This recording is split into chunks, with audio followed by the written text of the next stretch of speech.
We don't have a problem with training in other arenas, right? You send your kid off to sports and you expect the coach to have some kind of training process. You have your first day at work and you expect to begin that training process. You send your kids to school and you expect there to be some training. But when you come home, there's like no training. God designed families to be a team to actually accomplish things together. And the greatest way to discover whether or not you actually believe the family is a team is to see if you actually train your kids. All right, welcome back to the Family Teams podcast. I'm Blake Allsmith, and we've got Jeff Bethke, Jeremy Pryor, and April Pryor here today. And today we're going to be talking about the biblical mandate to train your children. I think we've all heard these promises, whether it's in Proverbs or in Psalms or throughout Scripture. It talks about train up your child in the way he should go, and when he is older, he will not turn from it, right? And so it's this kind of proactive stance that I think that we hear all the time in Scripture, where it seems like there's this action that we're supposed to be doing, and it's almost the primary lens through which we interact with our kids. But now in 2026 modern America, it's kind of being deemed archaic, or it seems a little bit risky to even talk about something like this. So just to jump into it, Jeff, let me hand it over to you. When do you think parenting quietly shifted from maybe training centric to more like managing kids' behaviors centric? Yeah, I think it's been a slow burn the last, 100, 200 years, industrialization, individualization. But one thing that is really, really key is you don't train for things when you don't have a mission to train for. And so it's clear that the place we're at today is alluding and showing by the fact that we don't care about it or value it, that we don't even believe that there is a mission at stake with our children. But the truth of the gospel and the truth of the scriptures is there actually is. And so parents out there listening and watching, realize what is at stake. And you might ask, what is at stake? I would say the kingdom of God, the very kingdom of light bursting forth on earth as it is in heaven against the kingdom of darkness. And your kids, your family, you and your household are a pivotal, absolutely crucial variable in that war. And so what's at stake? Everything. Everything is at stake, and that's why we train our kids. And so understand it starts with the first domino, which is there is a mission at play. And when you understand the true mission, you recapture the true mission, you saturate in the true mission, then I think training becomes a little bit of a natural byproduct because you see how necessary it is when you're actually in a war over the kingdom of darkness and the kingdom of light. That's super interesting. So really what you're saying is that the reason we don't train our kids is because there's no game or competition or mission that we need to train them for. And so absent of that, we're just going to try to optimize our kids' behavior to maybe make themselves the most enjoyable for us to be around for the short period of time that we're around them. Right. But if I mean, I think, yes, I think the thing we have to realize and ask ourselves, is a family for sharpening arrows or is a family for giving ourselves peace and comfort? Those are two very, very different things, and you're going to optimize your behavior and probably train in one of those and not train in the other. Yeah. So if you're not into training your kids or you're like pushing back on this, you might ask your question of like, well, what are you trying to accomplish with your family? Yeah. Right. Because that's probably where the difference lies. That's really good. Okay. Real fast to the person who's listening here. If you're like me, even just bringing up the topic of training, I think I at least something goes on. I'm like, oh, that's right. I need to be more proactive about this. My wife and I call it, we need to start tightening the screws around the household of like, we need to start training a little bit more. If you're starting to feel that already talking about this, go to familyteams.com/train. And what you'll find there is we already have a couple resources on a PDF that kind of lists out our top kind of 12 tips to talk about when it comes to training. So if you're like, oh, I want to put a bookmark here really fast right now, pause, go to familyteams.com/train, and you kind of get that. And that'll at least kind of kick you down the path of like, oh, that's right. We need to have a conversation about how to tighten the screws. Okay, great. I found a great quote that I wanted to share with you guys. This is from William Feather, and it says, if we do not discipline ourselves, the world will do it for us. And I think there's this great idea of like training. Whenever you're training for something, you're preparing them for something. So the question is, what are we preparing them for? It's like, well, we're preparing for impact. We're preparing them to be able to flourish and leading a family. We're preparing them to contribute in society. We're preparing them to deal with difficulty and with ruling. And so I think that we forget that the purpose of training is not to get a certain behavior out of our kids. It's actually to prepare them for what's coming ahead. And if we don't prepare them, it's not like what's going to end up happening is the world is going to train them, and it's going to be much less kind than maybe we are in doing it. And so maybe Jeremy, if you want to weigh in here, how do you think parents should be thinking about training? Yeah, I think that there's a real disconnect about whether or not we what kind of family we're building. Like I think that if you we don't have a problem with training in other arenas, right? You send your kid off to sports and you expect the coach to have some kind of training process. You have your first day at work and you expect to begin a training process. You send your kids to school and you expect there to be some training, especially at the beginning of the school year. But when you come home, there's like no training. We just have this understanding that no, kids are just individuals. And so, and to Jeff's point, we need to understand that God designed families to be a team to actually accomplish things together. And probably the greatest way to discover whether or not you actually believe the family is a team is to see if you actually train your kids, right? Is this just a regular part of what it means? I remember watching this one time, one of my friends who lives across the street, he came over to our house. We had just put this little pond in, and some people are rightfully very scared of water features around kids. And so he was like, "Hey, kids, everybody come over here." So he got all of his kids in a row and he just like said, "What is that? Whoa, it's a pond." And then he just trained them exactly how to interact with the water, exactly what he wanted them to do, how to be safe around it. This new feature that had made its way into our neighborhood. That's just like a really tiny snapshot of what it just means to be a normal dad, which is that you see some kind of skill, you see some kind of thing that your kids need, and then you proactively train them to do it. And if we are a team on mission, then this would be an automatic part of what it means to be a father, to be a mother, to lead a family. Yeah, I feel like some in somewhere along the way, we've kind of lost confidence that it's okay for us to be the ones to do that. There's all this abdication going on with, like, abdicating things to the children's ministry at church, abdicating things to the school system, abdicating things to even, like, movies and social media or something like that, TV shows, and so, um, remembering that this is in scripture, like, we as parents are supposed to be the ones to train our children, in these things, and that we need to be more proactive about that, and, I really love what Jeff said about what are we training them for? What is the purpose of training? If you're in a sport, it's very easy to think of this analogy. Like, of course, you're training and you're like, going to practice and things like that because you have a meet that you have to go to, or you have a game that you need to win, or a match, or whatever. And so, for us, what does it look like in the home to have training? What are we training them for? So, you might think of it simple things like personal hygiene, like we're training them to brush their teeth and we're training them to take a shower and things like that. But then there's also like what calling does the Lord have on your family? And what is the mission that He has your specific family on? So, if He wants you to do some traveling, then you need to teach your children how to sit still on a plane for 2 hours and occupy themselves with activities, that kind of thing. So, if there's maybe you're just a very social, outgoing family and you're very hospitable, you're going to teach your children how to greet someone at the door and how to welcome them and what to offer them when they come in and things like that. That we need to gain confidence that we know the mission that we're on, and it's our job to pass that on to our children in a way that is setting them up for success. So that's another thing. We can't just expect these things of our children without having actually trained them for the thing. Absolutely. Yeah. Jeff, you and I are both in the weeds. We've got, almost teens, tweens, all the way down to a 1 year old. What do you think are the biggest obstacles, even for you and Alyssa and for your peers, that you've kind of noticed that kind of stand in the way of getting you to actually start training?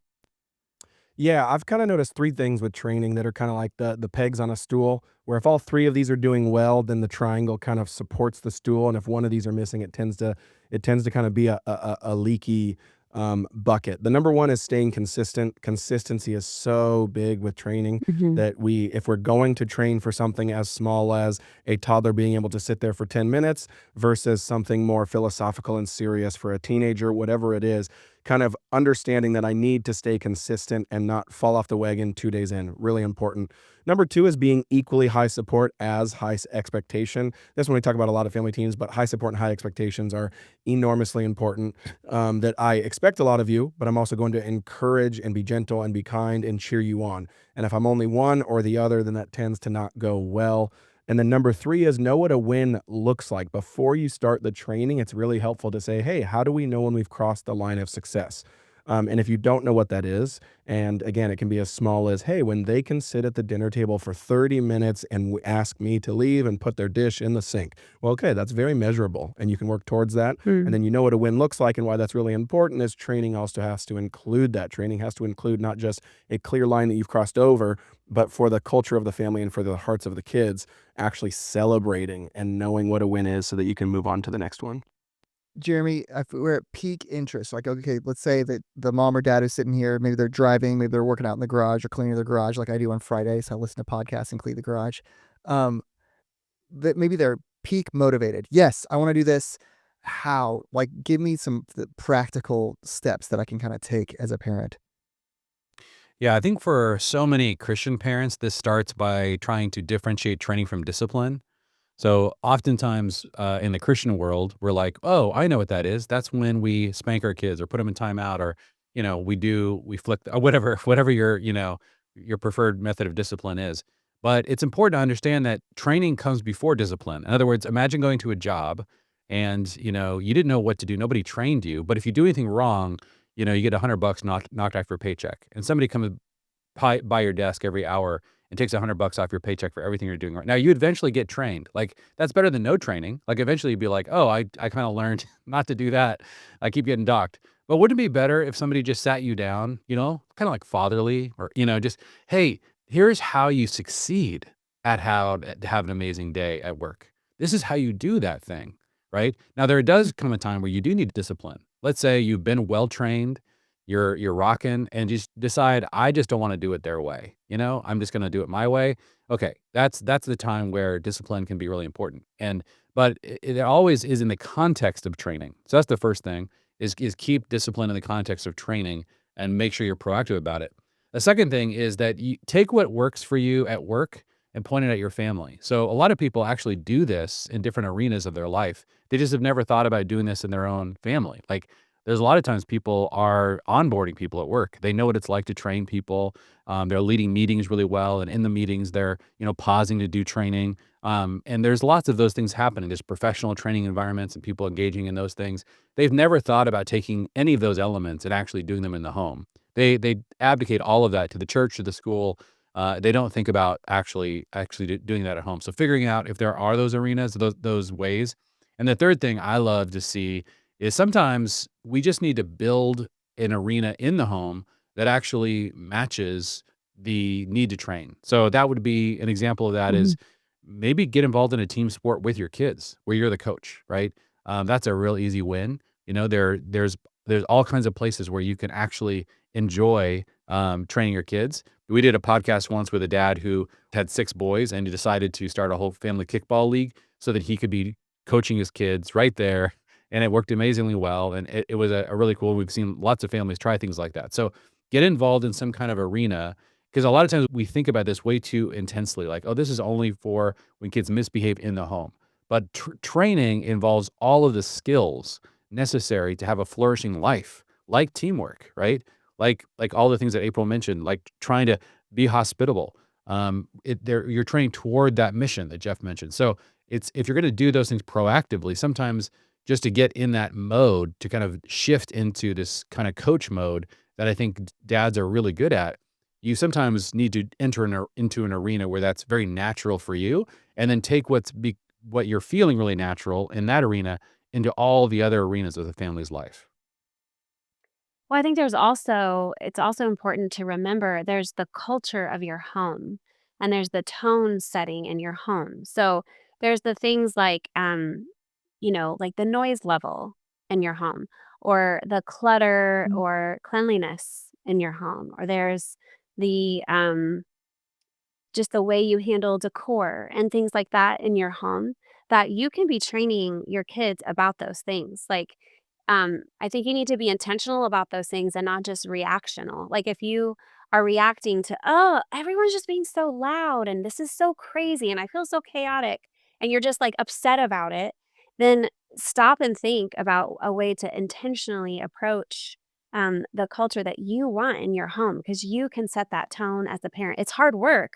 It's not like just waving a magic wand and like all of a sudden everyone's getting along great and your house is clean all the time. But it does take work, but it's something for a way that you can aim your training at something. We want all of our children to be able to sit at the table and be able to have a guest over.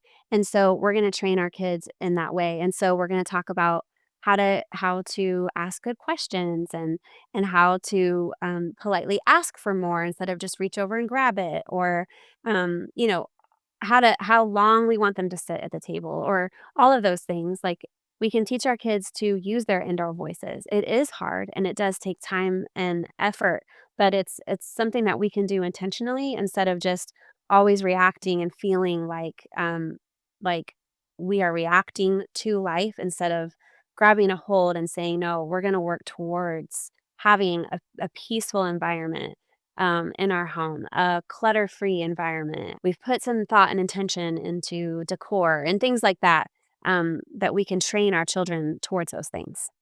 That's super good. The way you're describing it, April, it almost sounds it almost feels like training is more of a mode that we can go into as a parent, less of like this specific thing that we have to accomplish and put on our calendar of like, okay, now we're going to do from these 15 minutes, we're going to be doing some training. It almost feels more of like as you go about your life with the goals that you have in your life and the needs that you have within your household, you enter into training mode where you say, okay, as I accomplish this, I'm going to make sure that I'm always training someone beside me as I do it. I think about my two daughters and I were in the airport today. And as soon as we got off the plane, I said, okay, how do we get to, mama is waiting to pick us up. How do I get there? And I said, we're looking for baggage claim or something like that. And I was like, lead the way. I'm not going to tell you what to do. And I kind of let them kind of figure it out and try to, read the signs and that sort of thing. And it's like, that was just more of a mode. We needed to get out there, but I, had a little bit of space and we didn't have all 7 of our kids with us. So I was like, I can use this as an opportunity to train. And so that's really helpful to kind of describe that.